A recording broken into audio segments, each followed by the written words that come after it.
آیت نمبر 29 میں والذی خلق لکم ما فی الارض جميعا ثم استوى إلى السماء فسواهن سبع سماوات وهو بكل شيء علیم۔ اللہ کہتا ہے آیت نمبر 29 میں فردر اپنی حکیمیت اور کبریائی کو بڑھا کر پیش کرتا ہے اور کہتا ہے کہ پھر اس کے بعد یعنی میں نے تمہیں مٹی سے پیدا کیا، پھر میں نے تمہیں جان دی، پھر میں ہی تم سے تمہاری جان لوں گا۔ اللہ اپنی سپیریارٹی کو یہاں پر شو کر رہا ہے۔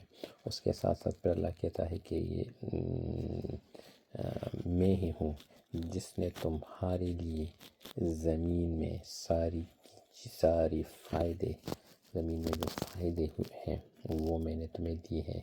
حالانکہ مٹی کی کوئی حیثیت نہیں تھی، لیکن یہ اللہ کا فضل ہی تھا جس نے مٹی کو اس قابل بنایا کہ اس میں طرح طرح کے فروٹس، طرح طرح کی سبزیاں، طرح طرح کی نعمتیں غلہ اگتا ہے، اور ہم زمین سے طرح طرح کے فوائد لیتے ہیں۔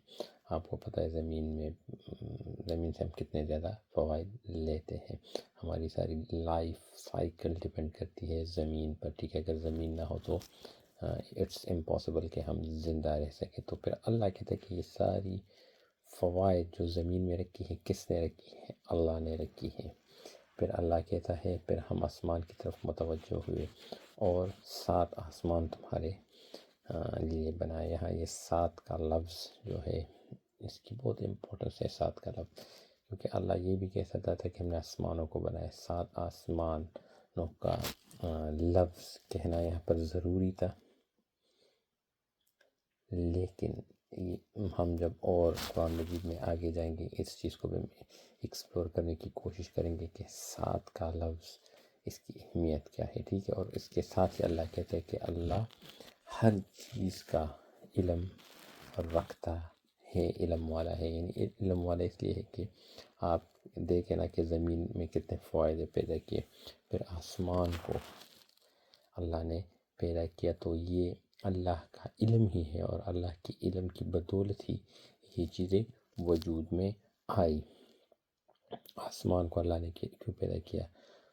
میرے خیال سے جتنی میری لاجک ہے، یعنی میری اپنی سمجھ کے مطابق، اپنے گھر پر آپ چھت کیوں بنواتے ہیں؟ چھت اس لیے بناتے ہیں کہ آپ دوسری چیزوں سے محفوظ رکھے، کیڑے مکوڑوں سے، پرندوں سے اور جانوروں سے آپ محفوظ رکھے۔ اگر آپ کے گھر پر چھت نہ ہو تو آپ بالکل لوگ کے ویزیبل ہوں گے، آپ پر کوئی حملہ بھی کر سکتا ہے۔ اسی لیے یہ ہماری جو زمین ہے یہ کائنات میں واحد ہم نہیں ہے کہ صرف ہم ہی رہ رہے ہیں، اس میں اور بھی بہت زیادہ مخلوقات ہیں جس کو اللہ نے آسمانوں کے ذریعے، جو ہم پر آسمان بنائے ہیں، تو آسمان کے ذریعے ایک سیکیورٹی لیئر دی ہوئی ہے کہ ہم اس کو یا نظر نہ آئے یا وہ ہمارے اس زمین میں انٹرفیرنس نہ کر سکے، ٹھیک ہے؟ دوسرا یہ ہے کہ آسمان کے اوپر ایک سیکیورٹی حصار بنایا ہوا ہے اللہ نے، جس وجہ سے میرے خیال سے ہم اور مخلوقات سے پناہ ہے اور وہ ہمارے ہاں انٹرفیرنس نہیں کر سکتی۔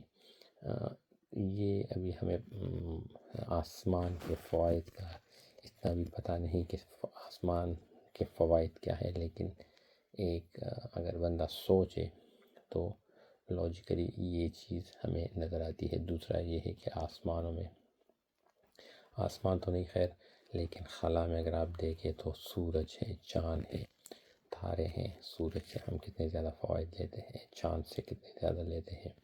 ایک گریویٹیشنل سسٹم قائم ہے اس پر، تو بیکاز آف دیٹ اگر آپ آسمان کی طرف دیکھیں تو آپ حیران رہ جائیں گے کہ اربوں خربوں سیارے ہیں، سورج ہے، چاند ہے، تارے ہیں، اور سب اللہ نے ایک سسٹم کے ذریعے بنائے ہوئے ہیں۔ تو یہ وہی کر سکتا ہے جس کے ساتھ بہت زیادہ علم ہو۔